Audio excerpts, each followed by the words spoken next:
ಈ ಥರ ಪರ್ಫೆಕ್ಟ್ ಆಗಿರುವಂಥ ಕ್ರಿಸ್ಪಿ ಆಗಿರುವಂಥ ಕಚೋರಿ ನಮ್ಮ ಮನೆಯಲ್ಲೇ ನೀವು ಮಾಡ್ಕೋಬೇಕಂದ್ರೆ ಈ ವಿಡಿಯೋನ ಪೂರ್ತಿಯಾಗಿ ನೋಡಿ. ತುಂಬ ಪರ್ಫೆಕ್ಟ್ ಆಗಿರುವಂಥ ಕಚೋರಿ ಹೇಗೆ ಮಾಡೋದು ಅಂತ ತೋರಿಸ್ತಾ ಇದ್ದೀನಿ. ಬನ್ನಿ ಹೇಗೆ ಮಾಡೋದು ನೋಡೋಣ. ನಾನಲ್ಲೊಂದು ಅಗಲವಾಗಿರುವಂಥ ಪಾತ್ರೆಗೆ 1 ಕಪ್ ಆಗೋಷ್ಟು ಮೈದಾ ಹಿಟ್ಟನ್ನು ಹಾಕ್ಕೊಂಡಿದ್ದೀನಿ.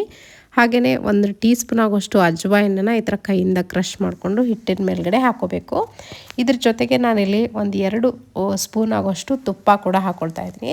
ತುಪ್ಪ ಹಾಕೋದ್ರಿಂದ ಕಚೋರಿ ತುಂಬ ಕ್ರಿಸ್ಪಿಯಾಗಿ ಬರುತ್ತೆ. ನೀವು ತುಪ್ಪ ಬೇಡ ಇಷ್ಟ ಇಲ್ಲ ಅಂದರೆ ಎಣ್ಣೆ ಕೂಡ ಹಾಕೋಬೋದು. 1-2 ಸ್ಪೂನ್ ಆಗೋಷ್ಟು ಎಣ್ಣೆ ಹಾಕ್ಕೊಂಡು ಮೊದಲಿಗೆ ಈ ಹಿಟ್ಟಿನ ಜೊತೆಗೆ ಚೆನ್ನಾಗಿ ಮಿಕ್ಸ್ ಮಾಡ್ಕೋಬೇಕು. ಕಚೋರಿ ತುಂಬ ಫ್ಲೇವರ್ಫುಲ್ಲಾಗಿ ಘಮ ಘಮ ಅಂತ ಇರುತ್ತೆ. ಕೆಲವೊಂದು ಕಡೆ ನೀವು ತಿಂದಿರ್ಬೋದು. ಅದು ಆಗಬೇಕಾದ್ರೆ ಸ್ವಲ್ಪ ತುಪ್ಪ ಹಾಕೋಬೇಕು, ಆವಾಗ ಚೆನ್ನಾಗಿ ಫ್ಲೇವರ್ ಆಗಿರುತ್ತೆ. ಇವಾಗ ನೋಡಿ ಸ್ವಲ್ಪನೇ ನೀರು ಹಾಕ್ಕೊಂಡು ಹಿಟ್ಟನ್ನು ಗಟ್ಟಿಯಾಗಿ ನಾದ್ಕೋಬೇಕು. ಪೂರ್ತಿ ತೆಳುವಾಗೂ ಅಲ್ಲ, ಚಪಾತಿ ಹಿಟ್ಟಿನ ಹದಕ್ಕೂ ಅಲ್ಲ, ಪೂರ್ತಿ ಗಟ್ಟಿಯಾಗಿ ನಾದ್ಕೋಬೇಕು. ನಮಗೆ ಕಟ್ ಮಾಡೋಕ್ಕಾಗಬಾರ್ದು, ಅಷ್ಟು ಗಟ್ಟಿಯಾಗಿ ನಾದ್ಕೋಬೇಕಾಗತ್ತೆ ಹಿಟ್ಟನ್ನು. ಯಾಕಂದರೆ ಈ ಹಿಟ್ಟನ್ನ ಕಲಸಾದ್ಮೇಲೆ 15-20 ನಿಮಿಷ ನೆನೆಯಕ್ಕೆ ಬಿಡಬೇಕು. ಹಾಗಾಗಿ ನೆನೆದಾದ್ಮೇಲೆ ಮತ್ತೆ ಸಾಫ್ಟ್ ಆಗುತ್ತೆ ಹಿಟ್ಟು. ಅದಕ್ಕಾಗಿ ಈ ಥರ ಗಟ್ಟಿಯಾಗಿ ನಾದ್ಕೊಳ್ತಾ ಇದ್ದೀನಿ. ನೋಡ್ತಿರ್ಬೋದು ನೀವು, ಇಷ್ಟು ಗಟ್ಟಿಯಾಗಿ ನಾನಿಲ್ಲಿ ನಾದ್ಕೊಂಡು ಇಟ್ಕೊಂಡಿದ್ದೀನಿ. ಇವಾಗ ಇದನ್ನು ಒಂದು ಬೇರೆ ಬೌಲ್ಗೆ ಟ್ರಾನ್ಸ್ಫರ್ ಮಾಡಿಕೊಂಡು ಮುಚ್ಚಿ 15-20 ನಿಮಿಷ ಬಿಡ್ತೀನಿ. ಅಷ್ಟರೊಳಗೆ ನಾನಿಲ್ಲಿ ಇದಕ್ಕೆ ಬೇಕಾದಂಥ ಸ್ಟಫಿಂಗನ್ನು ಮಾಡ್ಕೊತೀನಿ. ನಾನಿಲ್ಲಿ 1 ಕಪ್ ಆಗೋಷ್ಟು ಹೆಸರು ಬೇಳೆನ ಓವರ್ನೈಟ್ ನೆನೆಸಿಟ್ಟಿದೆ, ಚೆನ್ನಾಗಿ ನೆನೆದಿದೆ. ಇವಾಗ ಇದನ್ನು ನೀರನ್ನು ಸಪ್ರೇಟ್ ಮಾಡ್ಕೊಳ್ತಾ ಬ್ಲೆಂಡರ್ ಜಾರ್ಗೆ ಹೆಸರು ಬೇಳೆನ ಮಾತ್ರ ಹಾಕ್ಕೊಂಡು ಇದನ್ನು ಫೈನಾಗಿ ರುಬ್ಕೊಂಬರ್ಬೇಕು. ನೋಡ್ತಿರ್ಬೋದು ಈ ಥರ ರುಬ್ಬಿದ್ದೀನಿ. ನೀರನ್ನು ಹಾಕದೆ ರುಬ್ಬಬೇಕು. ಇವಾಗ ಒಂದು ಕಡಾಯಿ ಬಿಸಿ ಇಟ್ಕೊಂಡಿದ್ದೀನಿ. ಇದಕ್ಕೆ 1 ಸ್ಪೂನ್ ಆಗೋಷ್ಟು ಎಣ್ಣೆ ಹಾಕ್ಕೊಂಡು 1 ಟೀ ಸ್ಪೂನ್ ಆಗೋಷ್ಟು ಸೋಂಪು, ಹಾಗೆ 1 ಟೀ ಸ್ಪೂನ್ ಆಗೋಷ್ಟು ಜೀರಿಗೆ, ಅರ್ಧ ಟೀ ಸ್ಪೂನ್ ಆಗೋಷ್ಟು ಧನಿಯಾನ ಕುಟ್ಟಿ ಕ್ರಷ್ ಮಾಡ್ಕೊಂಡು ಹಾಕ್ಕೊಂಡಿದ್ದೀನಿ.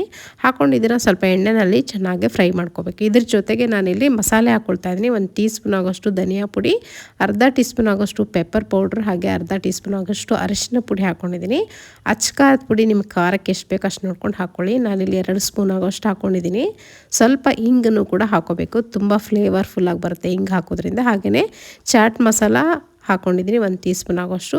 ಸ್ವಲ್ಪ ಕಸೂರಿ ಮೇಥಿ ಕೂಡ ನಾನಿಲ್ಲಿ ಸೇರಿಸ್ಕೊಂಡಿದ್ದೀನಿ. ಕೊನೆಯದಾಗಿ ಸ್ವಲ್ಪ ಉಪ್ಪನ್ನು ಸೇರಿಸ್ಕೊಂಡು ಈ ಮಸಾಲೆನ ಡ್ರೈ ಆಗಿ ಅದೇ ಎಣ್ಣೆನಲ್ಲೇ ಸ್ವಲ್ಪ ಹುರ್ಕೋಬೇಕು. ಮಸಾಲೆ ಎಲ್ಲ ಚೆನ್ನಾಗಿ ಹುರಿದಿದೆ ಆದಮೇಲೆ ನಾವು ರುಬ್ಕೊಂಡಂಥ ಹೆಸರು ಕಾಳಿನ ಪೇಸ್ಟ್ ಏನಿರುತ್ತಲ್ಲ, ಹೆಸರು ಬೇಳೆದು, ಅದನ್ನು ಕೂಡ ಸೇರಿಸ್ಕೊಂಡಿದ್ದೀನಿ ಇದಕ್ಕೇ. ಈ ಹೆಸರುಬೇಳೆ ಪೇಸ್ಟ್ ಹಾಕಾದ್ಮೇಲೆ ಈ ತಳ ಹಿಡಿಯೋಕ್ಕೆ ಸ್ಟಾರ್ಟ್ ಆಗುತ್ತೆ. ತಳ ಹಿಡಿತಲ್ಲ ಅಂತ ಅಂದ್ಕೋಬೇಡಿ. ಸ್ವಲ್ಪ ಈ ಥರ ಮಿಕ್ಸ್ ಮಾಡ್ಕೊಳ್ತಾ ಅದು ಕೂಡ ಗಟ್ಟಿಯಾಗಿ ಪೂರ್ತಿ ಉದುರಾಗಿ ಆಗುತ್ತೆ. ಅಲ್ಲಿವರೆಗೂ ಇದನ್ನು ಮಿಕ್ಸ್ ಮಾಡ್ತಾನೆ ಇರಬೇಕು, ಕೈ ಬಿಡ್ದಾಗೆ. ಇವಾಗ ನೀವು ನೋಡ್ತಿರ್ಬೋದು, ಮೀಡಿಯಮ್ ಲೋ ಫ್ಲೇಮ್ ಇಟ್ಕೊಂಡು ನಾನಿಲ್ಲಿ ಇದನ್ನು ಮಿಕ್ಸ್ ಮಾಡ್ಕೊಳ್ತಾ ಇದ್ದೀನಿ. ಸ್ವಲ್ಪ ಟೈಮ್ ತೊಗೊಳುತ್ತೆ. ನಾನ್ ಸ್ಟಿಕ್ ಪಾತ್ರೆಯಲ್ಲಿ ನೀವು ಮಾಡಿದರೆ ತುಂಬ ಒಳ್ಳೆಯದು. ನಾನಿಲ್ಲಿ ಹಾರ್ಡ್ ಆ್ಯಂಡ್ ಬಳಸಿರೋದನ್ನು ತುಂಬ ಸ್ಟಿಕ್ಕಿಯಾಗಿ ಕಾಣಿಸ್ತಾ ಇದೆ ನಿಮಗೆ. ನೀವು ನಾನ್ ಸ್ಟಿಕ್ಕಲ್ಲಿ ಏನಾದರೂ ಇದ್ದರೆ ನಿಮ್ಮ ಹತ್ರ ನಾನ್ ಸ್ಟಿಕ್ಕಲ್ಲಿ ಮಾಡಿ ಇದನ್ನು, ಆವಾಗ ಅಂಟ್ಕೊಳ್ಳಲ್ಲ. ಸ್ವಲ್ಪ ಸಕ್ಕರೆ ಕೂಡ ಹಾಕಿದ್ದೀನಿ. ಸಕ್ಕರೆ ಹಾಕಲೇಬೇಕು, ಆವಾಗಲೇ ರುಚಿ ಬರೋದು. ಅಥವಾ ಬೆಲ್ಲ ಹಾಕ್ಕೊಳ್ಳಿ, ಸಕ್ಕರೆ ಇಷ್ಟ ಇಲ್ಲ ಅಂದರೆ. ಇವಾಗ ನೋಡಿ ಇದಾಗಿದೆ ಕಂಪ್ಲೀಟಾಗಿ. ಅಗಲವಾಗಿರುವಂಥ ಪಾತ್ರೆ ಹಾಕ್ಕೊಂಡು ತಣ್ಣಗಾಗಿ ಬಿಡಬೇಕು. ನಾನಲ್ಲಿ ನೋಡಿ ಈ ಥರ ಹಾಕ್ಕೊಂಡು ಇಟ್ಕೊಂಡಿದ್ದೀನಿ. ಪೂರ್ತಿ ತಣ್ಣಗಾದ್ಮೇಲೆ ಇದನ್ನು ಕೈಯಿಂದ ಪೌಡ್ರ್ ಮಾಡ್ಕೋಬೇಕು, ಅಂದರೆ ಪುಡಿ ಮಾಡ್ಕೋಬೇಕು ಕೈಯಿಂದ ಬಿಡಿಸಿ. ಆವಾಗ ಈ ಥರ ಆಗುತ್ತೆ. ಇವಾಗ ಹಿಟ್ಟು ಕೂಡ ಚೆನ್ನಾಗಿ ನೆಂದಿದೆ, ನಾವು ನೆನೆಸಿಟ್ಟಂಥ ಹಿಟ್ಟು. ಆವಾಗಲೇ ನೋಡಿ ಎಷ್ಟು ಗಟ್ಟಿಯಾಗಿ ಕಲಸಿಟ್ಟಿದೆ. ಇವಾಗ ನೀವು ನೋಡ್ತಿರ್ಬೋದು ಎಷ್ಟು ಸಾಫ್ಟ್ ಆಗಿದೆ ಹಿಟ್ಟು ಅಂತ. ಈ ಥರ ಆಗುತ್ತೆ. ಅದಕ್ಕೋಸ್ಕರನೇ ಮೊದಲೇ ಗಟ್ಟಿಯಾಗಿ ಕಲಿಸ್ಕೋಬೇಕು ಹಿಟ್ಟನ್ನು. ನೀವು ಮೊದಲೇ ಹಿಟ್ಟನ್ನು ತೆಳುವಾಗಿ ಕಲಿಸ್ಕೊಂಡ್ಬಿಟ್ರೆ, ಅಂದರೆ ಸಾಫ್ಟಾಗಿ ಕಲಿಸ್ಕೊಂಡ್ಬಿಟ್ರೆ ಆಮೇಲೆ ಇನ್ನೂ ಸಾಫ್ಟ್ ಆಗುತ್ತೆ.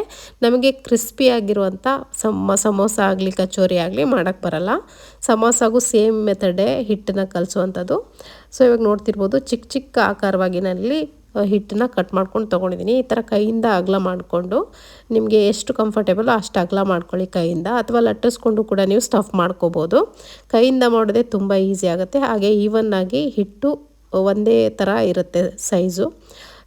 ಒಳಗಡೆ ಇಲ್ಲಿ ಅದೇನು ಇಟ್ಕೊಂಡಿದ್ದೀವಲ್ಲ ಹೆಸರು ಬೇಳೆದು ಸ್ಟಫಿಂಗ್, ಅದನ್ನು ಹಾಕ್ಕೊಳ್ತಾ ಇದ್ದೀನಿ. ಇದು ತುಂಬ ಫೇಮಸ್ ಕಚೋರಿ ಅಂತ ಹೇಳ್ಬೋದು, ಹೆಸರು ಬೇಳೆ ಕಚೋರಿ, ದಾಲ್ ಕಚೋರಿ ಅಂತ ಕರಿತೀವಿ. ತುಂಬ ರುಚಿಯಾಗಿರುತ್ತೆ ಮಾತ್ರ. ಹೊರಗಡೆ ನೀವು ತಿಂದಿದ್ರೆ ನಿಮ್ಗೆ ಗೊತ್ತಿರುತ್ತೆ, ಸ್ಟ್ರೀಟಲ್ಲೆಲ್ಲ ತುಂಬ ಟೇಸ್ಟಿಯಾಗಿರುತ್ತೆ. ಅದನ್ನು ಮನೇಲೇ ಹೆಲ್ದಿಯಾಗಿ ಮಾಡಿಕೊಂಡು ಮಕ್ಕಳಿಗೂ ಕೂಡ ಇಷ್ಟ ಆಗುತ್ತೆ, ನೀವು ಕೂಡ ತಿನ್ಬೋದು. ಈ ಥರ ನೋಡಿ ಸ್ಟಫಿಂಗ್ ಮಾಡಿಕೊಂಡು ಇದನ್ನು ಸ್ಟಫಿಂಗ್ ಮಾಡಾದ್ಮೇಲೆ ಈ ಥರ ಅಂಗೈಗೆ ಹಾಕ್ಕೊಂಡು ಈ ಥರ ಒತ್ತಬೇಕು.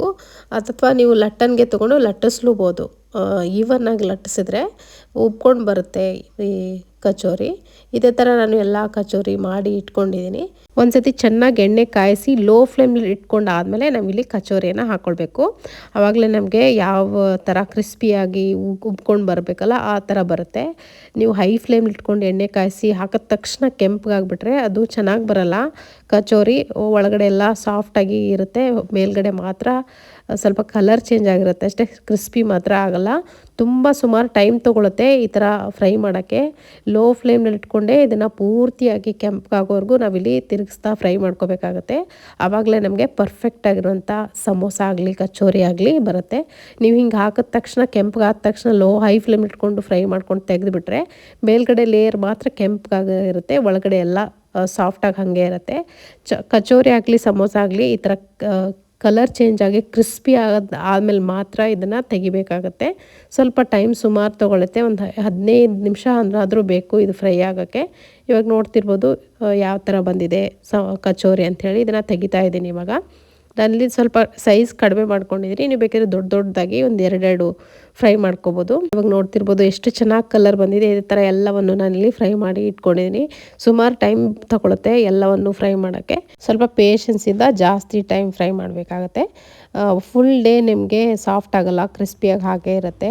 ನಿಮಗೆ ಈ ಸೌಂಡ್ ಕೇಳ್ತಿದ್ರೇ ಗೊತ್ತಾಗ್ತಿರ್ಬೋದು ಯಾವ ಥರ ಕ್ರಿಸ್ಪಿ ಆಗಿದೆ ಈ ಕಚೋರಿ ಅಂಥೇಳಿ. ತುಂಬ ಕ್ರಿಸ್ಪಿಯಾಗಿತ್ತು, ತುಂಬ ಚೆನ್ನಾಗಿತ್ತು. ಇದೇ ಮೆಥಡಲ್ಲಿ ನೀವು ಕೂಡ ನಿಮ್ಮಲ್ಲಿ ಮಾಡ್ಕೊಳ್ಳಿ ಈ ಕಚೋರಿನ. ಇವಾಗ ಕಚೋರಿನ ಸರ್ವ್ ಮಾಡೋಣ. ಕಚೋರಿನ ಈ ಥರ ನಡುವೆ ಹೋಲ್ ಮಾಡಿಬಿಟ್ಟು ಅದಕ್ಕೆ ನೀವು ಗ್ರೀನ್ ಚಟ್ನಿ ಅಥವಾ ಸ್ವೀಟ್ ಚಟ್ನಿ ಇದ್ದರೆ ಸ್ವೀಟ್ ಚಟ್ನಿ ಅಥವಾ 2 ಮಿಕ್ಸ್ ಮಾಡಿ ಹಾಕೋಬೋದು. ನಾನಿಲ್ಲಿ 2 ಮಿಕ್ಸ್ ಮಾಡಿ ಹಾಕ್ಕೊಳ್ತಾ ಇದ್ದೀನಿ.